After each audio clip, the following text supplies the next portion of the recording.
When did Game of Thrones start to go to shit?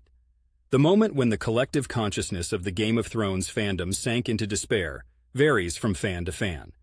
But if we're trying to pinpoint the exact moment, it was arguably at the infamous Season 8, Episode 3, The Long Night. The Battle of Winterfell against the Night King. That episode was dark, and I mean that both literally and figuratively. The episode was so visually dark that I remember fans joking about needing night vision goggles just to follow the plot.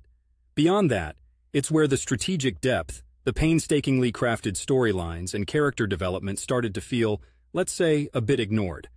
It was the culmination of several seasons of build-up, this intense prophetic battle against the undead, and it seemed rushed. Plot armor was distributed like candy on Halloween, and long-standing prophecies seemed to be thrown out the window with little care.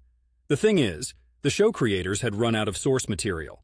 Up until Season 5 or 6, they had George R. Martin's books as a meticulous roadmap. After that, they were forging their own path. The difference in narrative depth was telling, like switching from a carefully curated art gallery to a fast food menu.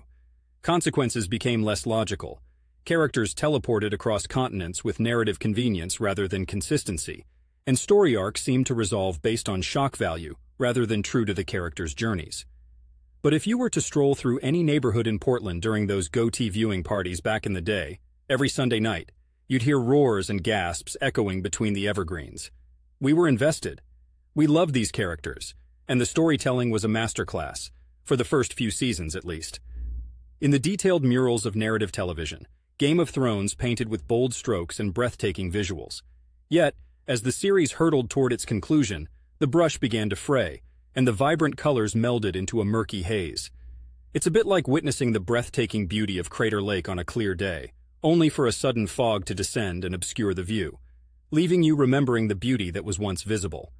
We mourn for what could have been, but hey, can't win them all, right?